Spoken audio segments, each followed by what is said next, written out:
There's another interesting connection here. On Fishman Island, we have Madame Charlie, who can see into the future. Since her ability isn't tied to a devil fruit, maybe it's something that was inherited under the influence of Davy Jones himself. Another possibility we should think about is this. What if Davy Jones was actually Joy Boy's rival, his enemy? If that were the case, it would give us a very clear reason why Davy Jones would have taken the road poneglyph from Fishman Island. The timing lines up with an event about 10 years ago, the awakening of Shirahoshi's powers as Poseidon. When that power awakened, the Sea Kings were suddenly summoned to Fishman Island in a huge incident. The Ryugu Kingdom has an old legend that whenever a mermaid princess awakens the power of Poseidon, someone will appear to properly guide that power.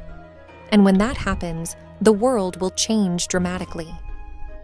I think this is really pointing to Luffy, who, after 800 years, awakened the same Nika power that Joy Boy once carried. If that's the case, then Davy Jones, being Joy Boy's rival, might have feared that someone inheriting Joy Boy's will would eventually claim the road poneglyph. So when he recognized Poseidon's awakening, he took it away to keep it out of their hands. And if the Hinakizu man truly is Davy Jones, then in the end, that last road poneglyph will probably fall into Blackbeard's hands first. Here's something worth paying attention to. The only two people who have ever mentioned the Hinakizu man are Blackbeard and Kid. In my last video, I suggested the theory that Kid might actually belong to the Davy clan. So the fact that both Blackbeard and maybe Kid, descendants of the Davy clan, are the ones who spoke about the Hinokizu man could be taken as a hint that his true identity is none other than Davy Jones himself. Because I believe he's the one whose will was passed down through rocks, and that's why Blackbeard is now carrying it on. Ever since the word road poneglyph was first introduced back in the Zou arc, this whole struggle for them has been at the heart of the story. First, Brooke and Pedro infiltrated Whole Cake Chateau and managed to secure a rubbing of Big Mom's poneglyph. Then, in Wano, after defeating Kaido, the crew gained possession of his poneglyph as well. But there's one exception. The road poneglyph in Zou. The Straw Hats didn't fight for that one. Thanks to the timing of Sanji and Nami helping the Mink tribe and the friendship they built, they were given a copy. In other words, they got one of the road poneglyphs through a connection. In other words, under those same conditions, this Hinokizu man really is Davy Jones, then the one he would want to entrust that final stone to, the one carrying on his will, would be none other than Blackbeard himself. And then there's another piece of the puzzle, Kid. After my last video, a lot of you asked me, do you think Kid is going to show up again? And honestly, I think there's a good chance. In that video, I said that the Kid pirates as a crew have already been wiped out. So as a pirate crew, they're finished. But as for Kid himself, I personally believe he could still be alive. Now, I don't know if this is what Oda-sensei will actually go with in the main story, but at least in the anime, we literally saw him fall into the depths of the sea, almost as if he'd become prey to Davy Jones's locker. What's really important here is the connection between Kid and Davy Jones. After I released the last video where I suggested Kid might belong to the Davy clan, it was revealed that Captain John seemed to have a power similar to the Jiki Jiki ability. Now, to be fair, it's still way too early to jump to the conclusion that this makes him Kid's father. But if that were the case, then you could imagine John escaping from God Valley with a woman from the Davy clan, and in the South Blue, that's where Kid might have been born. There are plenty of other hints that Kid might be part of the Davy family, so for the full breakdown, check out this video. But here's the twist. If Davy Jones realized that Kid is a descendant of his own clan, then instead of letting him die, maybe he'd intervene and save him. That could explain how Kid, despite being a devil fruit user, might end up washing ashore on some deserted island, or maybe even end up aboard that pitch-black ship Davy Jones supposedly commands. There's even a chance that Davy Jones, unable to survive outside the deep sea, could appear before Luffy and the others by attaching himself to Kid, almost like a form of possession. The same way Imu seemed to possess Gunko. And let's not forget, when Law heard the term Hinokizu man, he looked suspicious. That reaction might trace back to something Blackbeard told him during the Rocky Port incident, or maybe Hinokizu man himself was actually involved in that incident. The Blackbeard pirates were actually searching for him about a year ago, but according to the Vivre card, the Rocky Port incident took place sometime after that.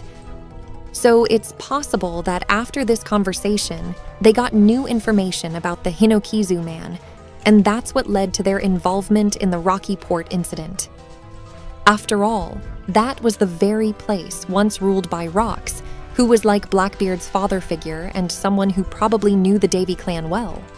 Which means by the time Blackbeard defeated Ochoku during the Rocky Port incident and took control of Hachinosu, he might have already secured the final road poneglyph. And if that's the case, it means Luffy will be forced to get his hands on the final road poneglyph, and that's what will ultimately trigger his final showdown with Blackbeard. So now, let's finally dive into the question of who Davy Jones really is. To put it simply, I believe he currently exists in a fully demonic state, still alive at the bottom of the sea. Let's go back to the passage I quoted earlier from Tobias Smollett's The Adventures of Peregrine Pickle. The part that really stands out is this.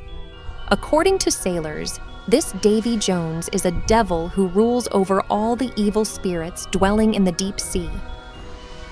So if we bring that into the world of One Piece, it could mean that Davy Jones there, too, is a devil ruling over spirits of the deep sea.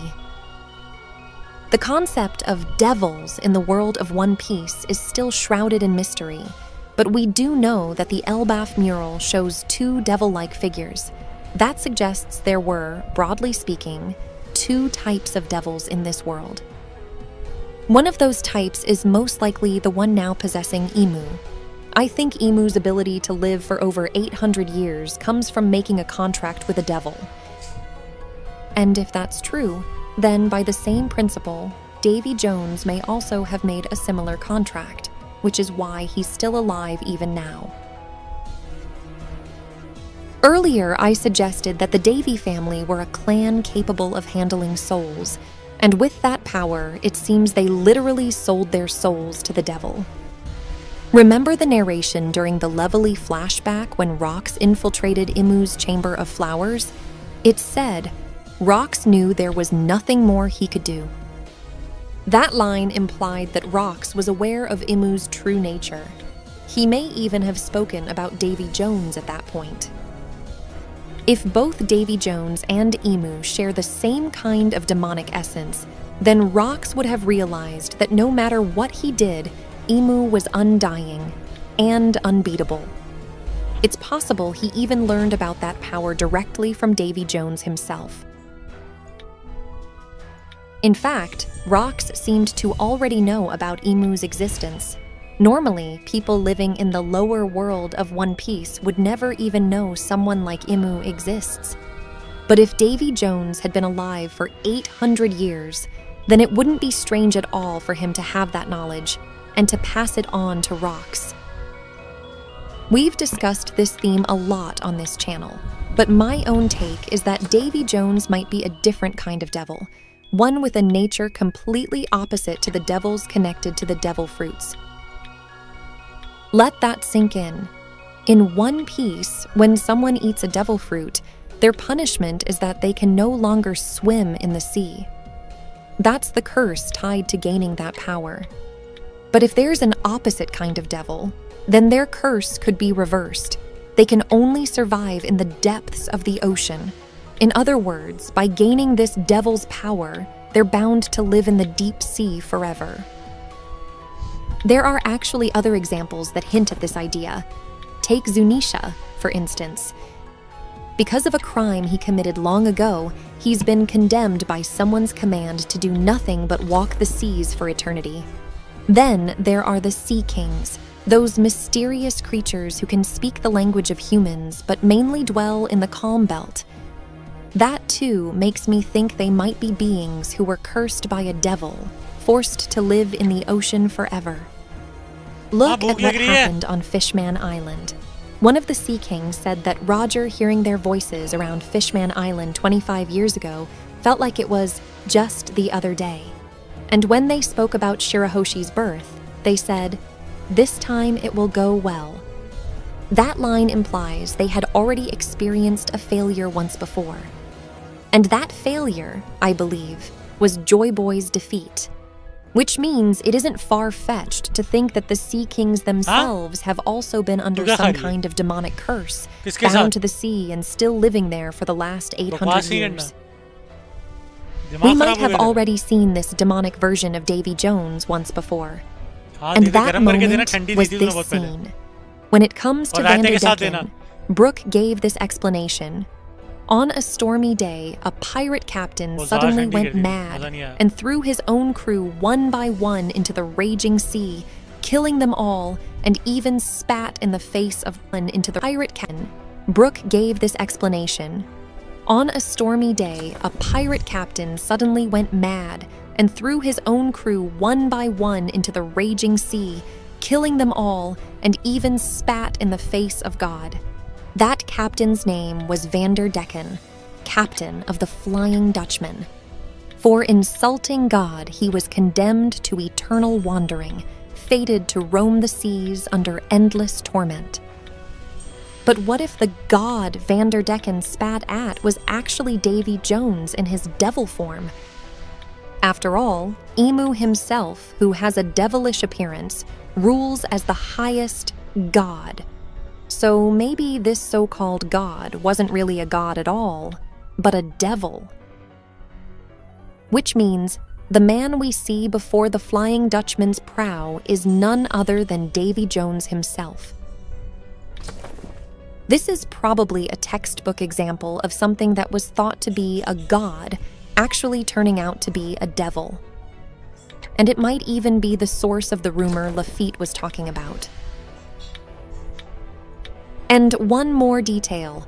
In the Fishman Island arc, Vanderdecken 9 was betrayed by Hody Jones, but maybe that whole setup was a deliberate reflection of what happened 800 years ago, between Vanderdecken First and Davy Jones. By the way, there's an interesting connection between Hody Jones and the Davy clan, and that's the fact that they're both referred to by a family name. In the world of One Piece, names are usually written in the order of family name first, then given name. For example, Monkey D. Luffy, Roronoa Zoro, or Vinsmoke Sanji. In all these cases, the first name, the personal part of the name, comes at the end. What stands out with Hody Jones is that his crewmates don't call him by Jones, his first name. Instead, they call him Hody. And if you think about it, that's similar to Rock's D. Zebek. Even though Zebek is his given name, both his crew and the wider world referred to him simply as Rocks. The connection between them isn't just about their names. There are hints that their very ideologies are alike. Hody Jones tried to instill hatred of humans into the fishmen of Fishman Island. He even went so far as to execute any fishman who dared to befriend humans, just to make sure that hatred carried on into the next generation, into the children. In the same way, maybe Davy Jones himself once held a deep grudge against the world. Perhaps he intended to take revenge by becoming the king of the world. But when he made a pact with the devil and was cursed to never leave the sea, he couldn't achieve that goal. So instead, he passed that grudge down to later generations, and the one who inherited it was none other than Zebek. That grudge was then carried further, passed down to Teach. And now, Teach is trying to fulfill it by becoming the king of the world, realizing Davy Jones' frustration and revenge. After all, emotions like resentment and hatred can be a powerful driving force in people. I guess in a way, even the anger I felt toward that YouTuber who threatened me has actually helped keep this channel going. Davy Jones was a literal embodiment of that. Even though he himself had never suffered discrimination from humans, he became a monster created from the collective hatred of the fishmen. Davy was weak and was defeated quickly, but Blackbeard may be the ultimate version of that same idea, the embodiment of Davy Jones's hatred toward the world. Maybe that's why Oda-sensei gave these characters a similar atmosphere in the first place. And as the king of the world, he may one day stand before Luffy and the others. I believe that one of Davy Jones's dark powers after becoming a devil has already been shown in the story, and that's here, the mysterious shadows wrapped in a white veil within the Florian Triangle. The narration even pointed out that long before Moria's thriller bark entered those waters 10 years ago, the Florian Triangle had already been hiding this deep mystery. Every year, 100 ships would vanish without a trace. Right before they sailed into the Triangle, Zoro said, "Could it be a curse of the sea god?" And honestly, that might not have been wrong. It could have been hinting that Davy Jones, bound by a contract with a sea devil, was truly there. Earlier, I mentioned the idea that Vanderdecken was cursed by Davy Jones. And remember, his curse was said to have happened on a stormy day. Right after Zoro made that comment about the sea god's curse, the Straw Hats were suddenly struck by a violent storm. Now, let's look at the Japanese term itself, Mano Sankakuchitai. While it's pronounced that way, its meaning is given as the triangle zone of devil. This character, Ma, is the same one that's used for the word devil. It's the exact same kanji used in that old Harley passage we looked at earlier. So the triangle of Ma could literally mean the devil's triangle. Which leads me to think this. The Florian Triangle might actually be the dwelling place of Davy Jones himself in his demonic form. And inside it, he drags down every pirate ship that enters, taking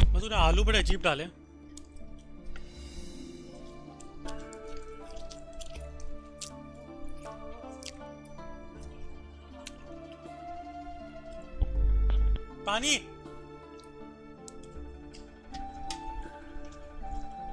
He violently kills both of his parents in front of his sister, shocking the world and setting the boy down a path he will never return from. A bad omen that is best avoided at all costs because of the ruin he brings to everything he touches. We all have martial arts and fighting series that we love dearly. Ippo, Holy Land, Baki. You know the list goes on. Stories that provide us with main characters that are relatively easy to root for, especially when faced with the ultimate challenge. The David versus Goliath moments in those stories play on our desire to root for the underdog, coupled with personalities easy to admire or resonate with, and you get a formula for stories capable of motivating and inspiring. You ever wish you could just make your own anime character and then actually talk to them? The story begins with Rio going to prison for what is revealed to be parricide. Although he only spends 2 years in prison for this insane crime, those 2 years in for this parricide. Although he only spends 2 years in prison for this insane crime, those 2 years would prove pivotal in the development of a demon in the body of a man. Just 2 chapters into the manga, he is sexually abused and driven into a corner, a behavior that clearly marks him as we see once he's out of this hellhole. He also suffers through multiple attempted murders, beatings, severe bullying, and pretty much torture via isolation in the dark, but is able to survive, because while in prison, he learns martial arts from Kurokawa, a man that attempted to murder the Prime Minister of Japan. This is one of the positive qualities of Ryo that makes part of his character all the more tragic. His ability to learn due to his incredible intelligence and dedication to his craft makes me believe that he would have been successful in any field he pursued.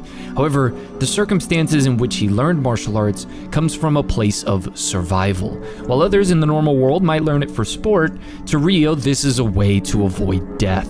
Combat sports also brings out the true nature in people. There's no place to hide when everything is on the line. On top of showing the flaws with reformation centers, in this very early part of the story, one might have some sympathy for Ryo, since one might be expecting a justification, possibly a plea of self-defense when it comes to the murder of his parents, the revelation that they were extremely abusive, and were about to kill Ryo for real, a big unfortunate nuanced misunderstanding that brought him to jail, a character that is turned into a monster instead of a person being born as one. Right?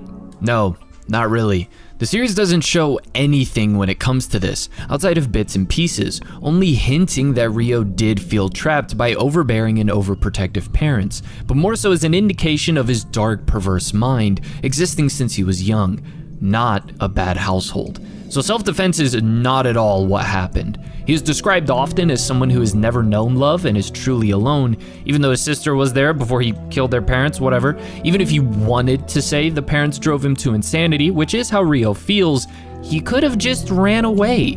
Because if you were desperate enough to kill two people, you were surely desperate enough to run away. I think this early part of the story shows how prisons aren't really adequate for reforming a disturbed youth, and in this case only aggravated an individual who by all signs is shown to be sick to the core. So one can only feel somewhat sympathetic in retrospect when it comes to what he dealt with in prison, but all of his actions as soon as he leaves jail make him detestable to a degree that words fail to capture. Sadly, after my Griffith video, I am very familiar with individuals who perform the most absurd level of mental gymnastics to justify characters like this, as if justifying them morally makes them better characters. It's okay if they're evil with certain human aspects one can see are present. Trying to interpret Ryo purely as a victim doesn't work. In fact, he will spend the rest of the series going into absurd lengths never to be victimized. He isn't helped at all by most people that surround him who only wish to gain things through Ryo's ability, caring little to steer him into a good path, but the series falls apart if you try to absolve him. Shamo, as it pertains to Ryo, works when you don't just see it as black and white. Every 5 chapters for the first half of this manga, I felt like JR talking about Triple H, since by the time he leaves jail, he has murder on his hands already, but it's once he returns to normal civilization that it becomes clear that multiple life sentences were needed. Because if killing your parents to preserve your personality leads to this, oh boy. While Ryo is a character that taps into a very human desire to survive, the power he gains through martial arts only feeds his darker desires, his need for power, his insatiable lust. Committing countless acts of assault relentlessly instigates violence, and even goes as far to sexually assault innocent women, despite that happening to him, and witnessing it happen to another woman that cared for him. Look, I'm all for evil being portrayed as evil. It's a fine line between being explicit to prove a point in its ugliest form, and then just being edgy, which Shamo jumps between both of those things. But surely you could have come up with a better name for a chapter. The most sickening case is, okay, how do I paint the picture of what this is? Okay, y'all remember when Kurt Angle was obsessed with Booker T's wife? This is literally that, but if Vince McMahon wasn't held back by TV restrictions. Ryo gets into a fight versus Naoto, the star fighter in the country, by tracking down his lover, forcing himself on her, and calling the guy to get inside his head, and so that Naoto would finally accept the fight.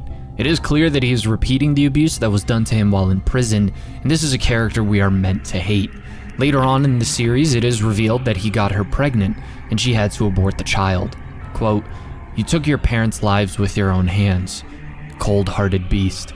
You also killed your first son." This is all within 66 chapters of a 330 chapter series. What makes Ryo odd is he does show care for his sister that he has been trying to find, and there are many characters in the series that enable him for their own personal gain, adding to the discussion of human depravity, but also showing that Ryo is capable of introspection and self-awareness, making his actions all the more terrifying. Even though the story describes him and he is given every evil nickname under the sun, the ugly truth is Ryo is no devil. He's a human being, and this is what humans can be capable of. It's uncomfortable to imagine that the most evil humans we can think of can be capable of love and guilt, since that makes it harder to box them in and pass judgment. Flipping the script by putting this type of character in the role of protagonist for us to observe closely, and having each of his opponents be the type of heroes we would cheer for. Even before the Naoto fight, Ryo has a history of using dirty, underhanded tactics, and all types of cheating in order to win. A spit in the face to what martial arts represents, using the desire to survive and the original purpose of martial arts in a more primitive era to satiate his unrelenting bloodlust and keep his soul from being killed, even though he doesn't realize the poison that is slowly killing him because of the path that he has chosen. Coupled with the desire to never be weak again, and that the only way to survive in the world is to be strong.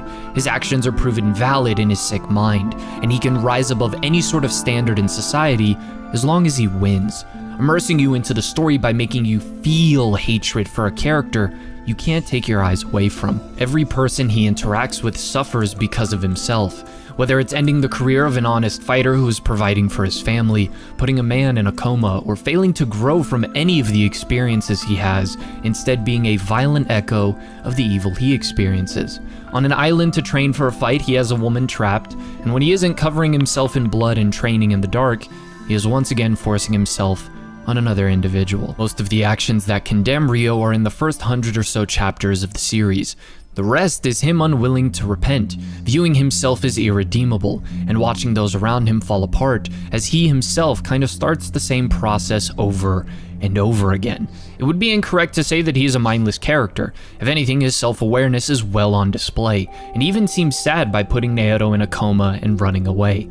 Yeah, he forced himself on the guy's girl, took steroids for their fight, and then in the rematch, put him in a coma.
बनाया ये?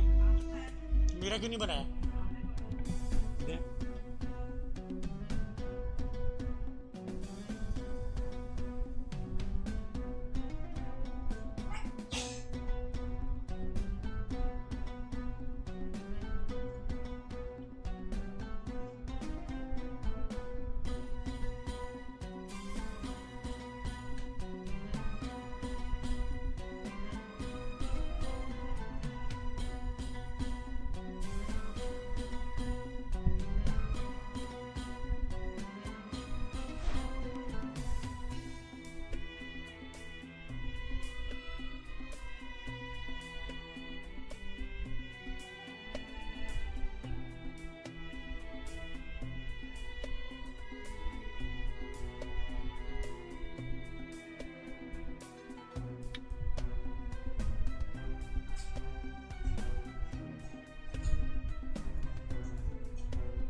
Chicken के कबाब कुछ तो डाल।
उठा के देना ये।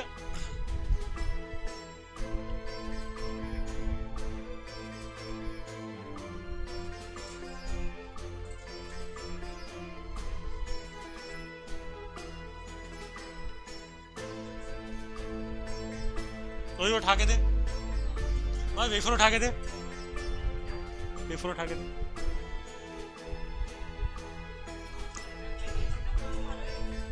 नहीं बेकार है, ले जा।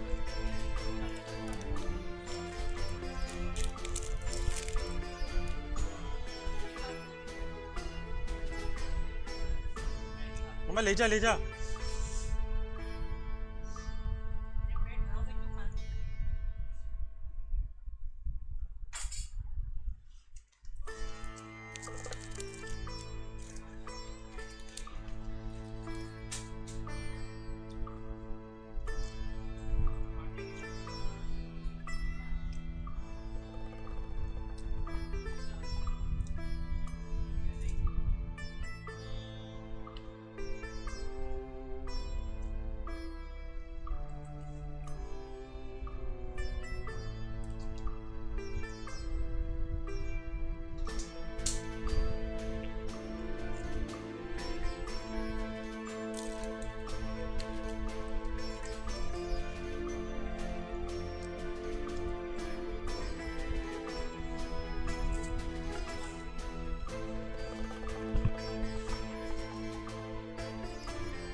रख दिया मैंने अंदर।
उस इंटरनेट को क्या वो चलाना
डायरेक्ट लगा देना वो चार्ज शेर से हो रहा होगा